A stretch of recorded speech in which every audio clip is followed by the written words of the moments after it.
Good morning students. आपको सारे notes, videos, books वगैरह मिल गई होंगी। बेसिकली थोड़ा सा मेरे बारे में बताता हूँ। मेरा नाम पुनीत है। एमबीए का क्लासेस लेता हूँ। 2006 से पढ़ा रहा हूँ। 20 इयर्स का मेरे को एक्सपीरियंस है। वीजू, Poornima, JECRC, Arya, ILM, IRM, IPS business school सब में मैं जा रहा हूँ और एज अ गेस्ट फैकल्टी पढ़ा रहा हूँ। और इवनिंग में मेरा क्लासेस चलता है, ऑनलाइन ऑफलाइन रिकॉर्डेड, तीनों मोड पे क्लासेस चलता है। उसके अलावा एक टॉप कॉलेज है एमबीए का, आईएम अहमदाबाद, वहां मैं बच्चों को हर साल लेके जाता हूँ। मुंबई में एआई यूनिवर्सल, यहाँ पे गेस्ट पढ़ा रहा हूँ मैं। जेईसीआरसी में पढ़ा रहा हूँ, आर्या कॉलेज में पढ़ा रहा हूँ। इन कॉलेजेस में मैं पढ़ा रहा हूँ। देखिए, राइटर भी हूँ। 2008 से मैंने बुक्स वगैरह लिखना स्टार्ट कर दिया था। यूट्यूब पे सारे वीडियोस मिल जाएंगे, रिकॉर्डेड लाइव लेक्चर सब कुछ मिल जाएंगे। बस एक छोटा सा इंपॉर्टेंट डिस्कशन आप लोगों से करना था। एमबीए आप कहीं से भी करें, थोड़ा सा मेरे से आप डिस्कस करके अगर आप एमबीए ज्वाइन करते हैं तो आप थोड़ा सेफर मोड में रहेंगे। उसका रीजन बताता हूँ क्यों। क्योंकि मेरे को जो एक्सपीरियंस है ना 20 इयर्स का, एमबीए में प्लेसमेंट होगा कि नहीं होगा, कॉलेजेस कैसे पढ़ाते हैं, क्या उनका प्लेसमेंट स्ट्रक्चर है, क्या इंटरनल एक्सटर्नल इन्फॉर्मेशन है, मेन चीज अंदर क्या चल रहा है उनके। क्योंकि मैं तो रेगुलर कॉलेजेस में जा रहा हूँ तो मेरे को पता है कौन से कॉलेज में क्या चल रहा है। तो आप मेरे से थोड़ा सा एडवाइस लेके अगर आप एडमिशन लेते हैं तो थोड़ा सा सेफर जोन में रहेंगे। बाकी आपके डिस्टेंस के ऑनलाइन के एडमिशन, मणिपाल हो गया, एमएटी हो गया, ज्ञान विहार हो गया, तो यहाँ भी आपको अवेलेबल हो जाएंगे। तो आप अगर एडमिशन लेते हैं तो प्लीज मेरे से कंसल्ट करना। हो सकता है कि मैं आपको एक बेस्ट कॉलेज बता पाऊं और एक सेफर जोन में लेके जा पाऊं। क्योंकि एडमिशन लेने के बाद बच्चों को लगता है कि यार गलत जगह चले गए। Okay, best of luck. मेरा नंबर आपके पास है। साथ के साथ अगर आपको कोई और क्वेरी चाहिए तो मेरे को व्हाट्सअप करें या कॉल कर सकते हैं। Okay, best of luck. नमस्कार। द डीप डाइव में आपका स्वागत है। आज हम बात करने वाले हैं प्रोफेशनल वर्कफोर्स डेवलपमेंट के बारे में। मतलब सीधी भाषा में कहें तो हम ये समझने की कोशिश करेंगे कि कंपनियां अपने कर्मचारियों को बेहतर बनाने के लिए, उनके स्किल्स को निखारने के लिए क्या-क्या तरीके अपनाती हैं। हमारे पास प्रोफेशनल वर्कफोर्स डेवलपमेंट के लिए मुख्य रणनीतियां नाम के एक दस्तावेज से कुछ अंश हैं और आज हमारा मकसद है कि इसकी 4 मुख्य विधियों को समझें। इसे एक मैनेजर के टूल किट कैसा समझ सकते हैं और यह समझना किसी के लिए भी बहुत उपयोगी हो सकता है, चाहे कोई टीम चला रहा हो या फिर अपने करियर ग्रोथ के बारे में सोच रहा हो। तो चलिए इसे खोलकर देखते हैं। बिल्कुल सही नजरिया है। और शुरू करने से पहले एक बुनियादी बात समझना जरूरी है। हमारे स्रोत के अनुसार इन सभी तरीकों को 2 बड़ी श्रेणियों में बांटा जा सकता है। एक है ऑन द जॉब ट्रेनिंग, मतलब काम करते करते सीखना, और दूसरी है ऑफ द जॉब ट्रेनिंग, यानी काम से अलग हटकर सीखना। यह वर्गीकरण हमें इन चारों तरीकों के पीछे की जो सोच है उसे समझने में बहुत मदद करेगा। ठीक है, तो शुरुआत सबसे जाने पहचाने टूल से करते हैं, ऑन द जॉब ट्रेनिंग या ओजेटी। मुझे लगता है हम सब अपने करियर में कभी ना कभी इससे जरूर गुजरे हैं, है ना? जहां किसी सीनियर ने हमें हाथ पकड़कर काम सिखाया हो। हाँ, यह सीखने का सबसे स्वाभाविक तरीका है। इसका जो मूल आइडिया है वो है करके सीखना। कर्मचारी सीधे अपने काम की जगह पर एक अनुभवी सहकर्मी या सुपरवाइजर की देखरेख में काम सीखते हैं। कोई अलग से क्लासरूम या कोई सेटअप नहीं होता, सब कुछ असली काम के दौरान ही होता है। स्रोत में इसका एक बहुत ही रिलेटेबल उदाहरण दिया गया है। सोचिए, एक नया बैंक क्लर्क है। उसे ग्राहकों के लेन देन को कैसे संभालना है, ये सिखाने के लिए उसे सीधे काउंटर पर एक सीनियर कर्मचारी के साथ खड़ा कर दिया जाता है। वो दिन ब दिन देखता है, गलतियां करता है और सीखता है। और उससे जो भी सिखाया जाता है वो उसे तुरंत लागू भी कर पाता है, और यही इसका सबसे बड़ा फायदा है। स्रोत के मुताबिक ये बेहद लागत प्रभावी है, मतलब कॉस्ट इफेक्टिव। कंपनी को अलग से ट्रेनर या जगह पर कोई खर्च नहीं करना पड़ता। दूसरा, कर्मचारी को तुरंत फीडबैक मिलता है। हाँ, अगर वो कुछ गलत करता है तो सीनियर उसे उसी वक्त टोक देता है। बिल्कुल, लेकिन यहाँ एक बहुत बड़ा लेकिन है, और वो है प्रशिक्षण की गुणवत्ता। अच्छा, आप उस ट्रेनर या सीनियर की बात कर रही हैं जो ये ट्रेनिंग दे रहा है? हाँ, बिल्कुल। ट्रेनिंग की सफलता पूरी तरह से उस एक व्यक्ति पर निर्भर करती है। अगर वो सिखाने में अच्छा है, धैर्यवान है और खुद अपने काम में माहिर है, तब तो नए कर्मचारी की नींव बहुत मजबूत होगी। लेकिन अगर वो ट्रेनर खुद ही शॉर्टकट लेता है या उसे सिखाने में कोई दिलचस्पी ही नहीं है, तो वो अपनी बुरी आदतें भी नए कर्मचारी को सिखा सकता है। इसे हम अनस्ट्रक्चर्ड ओजेटी कह सकते हैं, जो बहुत आम है और जोखिम भरा भी। ये तो बहुत अहम बात है। तो क्या इसका कोई समाधान है? मतलब ओजेटी को बेहतर बनाने का कोई तरीका है? जी, जिसे स्ट्रक्चर्ड ओजेटी कहते हैं। इसमें पहले से तय होता है कि क्या सिखाना है, कैसे सिखाना है और प्रगति को कैसे मापना है। इसमें चेकलिस्ट होती हैं, लक्ष्य होते हैं और नियमित फीडबैक सेशंस होते हैं। इससे ट्रेनर की मनमानी कम हो जाती है और ट्रेनिंग का एक स्टैंडर्ड बना रहता है। लेकिन इसे लागू करने में ज्यादा मेहनत लगती होगी। हाँ, इसीलिए कई कंपनियां अनौपचारिक तरीके पर ही टिकी रहती हैं। आपने ओजेटी में ट्रेनर की गुणवत्ता पर जो बात कही वो बहुत अहम है। शायद इसी कमी को दूर करने के लिए कंपनियां एक दूसरा तरीका अपनाती हैं, जहां कर्मचारी सिर्फ एक व्यक्ति से नहीं बल्कि पूरे विभाग के काम करने के तरीके से सीखता है। मैं बात कर रहा हूं जॉब रोटेशन की। आपने बिल्कुल सही कनेक्शन जोड़ा है। जॉब रोटेशन एक कदम आगे की सोच है। इसमें कर्मचारी को एक तय समय के लिए एक रोल से दूसरे रोल में भेजा जाता है या एक डिपार्टमेंट से दूसरे डिपार्टमेंट में भेजा जाता है।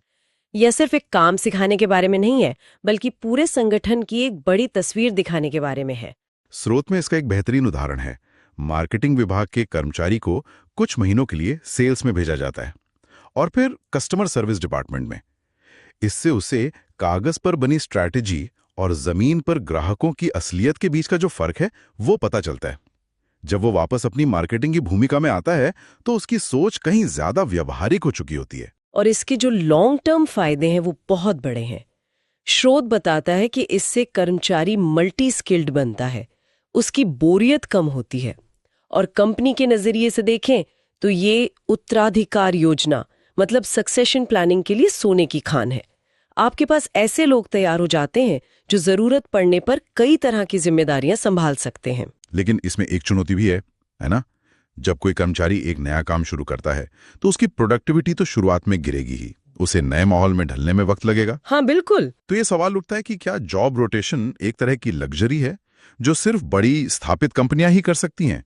एक स्टार्टअप के लिए तो हर कर्मचारी की प्रोडक्टिविटी सीधे सीधे सर्वाइवल से जुड़ी होती है। ये एक शानदार सवाल है और अगर हम इसे बड़ी तस्वीर से जोड़कर देखें तो इसका जवाब कंपनी के आकार और संस्कृति में छिपा है।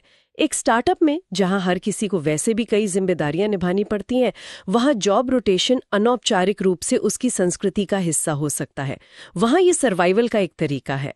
वहीं एक बड़े बैंक में ये सक्सेशन प्लानिंग का एक बहुत ही औपचारिक और रणनीतिक हिस्सा होता है ताकि ब्रांच मैनेजर की अगली पीढ़ी तैयार हो सके। तो संदर्भ ही सब कुछ है। ये एक निवेश है और हर कंपनी को तय करना होता है कि वो उत्पादकता में इस छोटी सी गिरावट का जोखिम उठाकर एक ज्यादा काबिल कर्मचारी के लंबे फायदे के लिए तैयार है या नहीं। बिल्कुल। तो अब तक हमने ऑन द जॉब यानी काम करते हुए सीखने के तरीकों पर बात की। अब अपनी चर्चा का रुख ऑफ द जॉब तरीकों की ओर मोड़ते हैं और उसमें सबसे क्लासिक तरीका है लेक्चर और क्लासरूम ट्रेनिंग। इससे तो स्कूल कॉलेज के दिन याद आ जाते हैं। हाँ, ये सीखने का सबसे पारंपरिक मॉडल है। कर्मचारी काम से दूर एक क्लासरूम जैसे माहौल में इकट्ठा होते हैं जहां कोई विशेषज्ञ उन्हें किसी विषय पर लेक्चर, सेमिनार या वर्कशॉप देता है। इसका मुख्य फोकस सैद्धांतिक ज्ञान मतलब थ्योरेटिकल नॉलेज देने पर होता है। जैसे स्रोत का उदाहरण लें तो एक कंपनी अपनी पूरी सेल्स टीम के लिए नेगोशिएशन स्किल्स पर एक दिन की वर्कशॉप आयोजित कर सकती है। और इसका फायदा तो साफ नजर आता है। हाँ, आप एक साथ बहुत सारे लोगों को कम समय में एक जैसी जानकारी दे सकते हैं। ये बहुत कुशल और व्यवस्थित तरीका है। आयोजन करना भी आसान है। हाँ, जानकारी फैलाने के लिए ये बहुत प्रभावी है। लेकिन यहाँ एक महत्वपूर्ण सवाल उठता है, क्या सिर्फ सुनने से कोई स्किल सीखा जा सकता है? स्रोत इस विधि के सबसे बड़े नुकसान पर रोशनी डालता है और वो है सिद्धांत और व्यवहार के बीच की खाई। आप घंटों तक बातचीत की कला पर लेक्चर सुन सकते हैं, लेकिन जब तक आप एक मुश्किल क्लाइंट के सामने बैठकर असल में मोल भाव नहीं करते, तब तक आप वो स्किल नहीं सीख सकते। बिल्कुल। आपकी बात ने मुझे सोचने पर मजबूर कर दिया। ये कुछ ऐसा है जैसे आप किसी को खाना बनाने की सबसे अच्छी किताब दे दें, लेकिन उसे किचन में कभी ना जाने दें। किताब उपयोगी है, लेकिन वो आपको आटे का सही अंदाजा या मसाले का स्वाद नहीं सिखा सकती। क्लासरूम ट्रेनिंग में वही करके देखने वाला अनुभव गायब होता है। आपने एकदम सटीक तुलना की है। इसके अलावा जब क्लास में 30-40 लोग होते हैं तो हर किसी पर व्यक्तिगत ध्यान देना नामुमकिन हो जाता है। हालांकि आजकल कंपनियां इसे केस स्टडीज, रोल प्लेइंग और ग्रुप डिस्कशन जैसी चीजों से ज्यादा इंटरैक्टिव बनाने की कोशिश करती हैं, लेकिन इसकी जो मूल सीमा है वो वही रहती है। ये पहले सीखो फिर करो के मॉडल पर चलता है, जो ओजेटी के करते करते सीखो मॉडल से बिल्कुल उल्टा है। और क्लासरूम ट्रेनिंग की इसी कमी ने, मेरा मतलब है सिद्धांत और व्यवहार के बीच की इसी खाई ने, शायद हमारी चौथी और सबसे दिलचस्प विधि को जन्म दिया है। और अब यहां कुछ वाकई दिलचस्प आता है, सिमुलेशन ट्रेनिंग। ये वो जगह है जहां टेक्नोलॉजी ट्रेनिंग की सबसे बड़ी समस्या को हल करने की कोशिश करती है। ये सच में ट्रेनिंग का भविष्य है। सिमुलेशन का मतलब है एक नकली मतलब आर्टिफिशियल माहौल बनाना जो बिल्कुल असली जैसा महसूस हो, लेकिन जहां गलतियों का कोई वास्तविक परिणाम न हो। स्रोत में इसका सबसे शक्तिशाली उदाहरण दिया गया है पायलट की ट्रेनिंग। कोई भी एयरलाइन किसी ट्रेनी पायलट को सीधे 300 यात्रियों से भरे विमान में नहीं बिठा देती। नहीं, बिल्कुल नहीं। वो पहले सैकड़ों घंटे एक फ्लाइट सिमुलेटर में बिताता है जो बिल्कुल असली कॉकपिट जैसा होता है। वो वहां इंजन फेल होने से लेकर खराब मौसम में लैंडिंग करने तक हर तरह की आपातकालीन स्थिति का सामना करना सीखता है। बिल्कुल। या कल्पना कीजिए एक युवा सर्जन की जो सिमुलेटर पर 100 बार एक मुश्किल ऑपरेशन का अभ्यास करती है। जब वो पहली बार असली ऑपरेशन थिएटर में जाती है तो उसके हाथ कांप नहीं रहे होते, क्योंकि उसके दिमाग और मांसपेशियों के लिए ये 101वीं बार है। सिमुलेशन सिद्धांत और व्यवहार के बीच के पुल का काम करता है।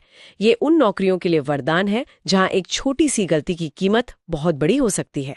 वाह, मैंने इस बारे में कभी ऐसे नहीं सोचा था कि सिमुलेशन असल में गलतियों करने की आजादी देता है। ज्यादातर ट्रेनिंग तो गलतियों से बचने के बारे में होती है, लेकिन ये तरीका कहता है कि खूब गलतियां करो, यहीं करो, ताकि असली दुनिया में ना करो। ये तो सीखने के मनोविज्ञान को ही बदल देता है। आपने इसकी आत्मा को पकड़ लिया। ये एक सुरक्षित माहौल में निर्णय लेने के कौशल को निखारता है। लेकिन इस अद्भुत तकनीक की एक बहुत बड़ी कीमत है। स्रोत के अनुसार इसका सबसे बड़ा नुकसान इसका खर्च है। एक अच्छा फ्लाइट सिमुलेटर या मेडिकल सिमुलेशन लैब बनाने में करोड़ों का खर्च आ सकता है। इसके लिए विशेष उपकरण, सॉफ्टवेयर और रखरखाव की जरूरत होती है। इसलिए ये हर काम के लिए व्यावहारिक नहीं है। सही बात है। आप एक कैशियर को ट्रेनिंग देने के लिए सिमुलेटर तो नहीं बनाएंगे? नहीं। तो इसका मतलब क्या है? आज हमने मैनेजर के टूल किट में 4 अलग-अलग औजारों को देखा। एक तरफ हमारे पास ओजेटी और जॉब रोटेशन जैसे करके सीखने वाले तरीके हैं, जो व्यावहारिक हैं, काम के साथ जुड़े हैं और ज्यादातर लागत प्रभावी हैं। और दूसरी तरफ हमारे पास क्लासरूम और सिमुलेशन जैसे पहले सीखो फिर करो वाले तरीके हैं, जो सैद्धांतिक ज्ञान और जोखिम मुक्त अभ्यास पर जोर देते हैं। आपने बिल्कुल सही सारांश दिया है। और सबसे महत्वपूर्ण बात यह है कि कोई एक सर्वश्रेष्ठ तरीका नहीं है। ये बहस करना कि ओजेटी बेहतर है या सिमुलेशन, ये पूछने जैसा है कि हथौड़ा बेहतर है या पेचकस। दोनों का अपना काम है। सही विधि का चुनाव नौकरी की प्रकृति, सिखाए जाने वाले कौशल, कंपनी के बजट और उसके लक्ष्यों पर निर्भर करता है। एक अच्छी प्रशिक्षण रणनीति अक्सर इन सभी तरीकों का एक मिला जुला रूप इस्तेमाल करती है। और अंत में श्रोताओं के लिए एक विचार छोड़ना चाहूंगी। हम आज की टेक्नोलॉजी की बात कर रहे हैं, लेकिन जरा सोचिए कि भविष्य में वर्चुअल रियलिटी यानी वीआर और ऑगमेंटेड रियलिटी यानी एआर जैसी तकनीकें इन प्रशिक्षण विधियों को कैसे बदल सकती हैं, खासकर सिमुलेशन और ओजेटी को। क्या एक दिन ऐसा आएगा जब एक मैकेनिक एआर चश्मे पहनकर असली इंजन पर काम करेगा और वो चश्मा उसे बताएगा कि कौन सा नट खोलना है?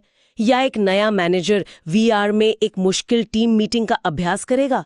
क्या हर मुश्किल काम का प्रशिक्षण एक रोक मुक्त वर्चुअल दुनिया में ही दिया जाएगा? ये एक बहुत ही दिलचस्प और भविष्य की ओर देखने वाला सवाल है। यह प्रशिक्षण की पूरी दुनिया को बदल सकता है। और इसी विचार के साथ हम आज की ये गहन चर्चा यहीं समाप्त करते हैं। हमारे साथ जुड़ने के लिए धन्यवाद।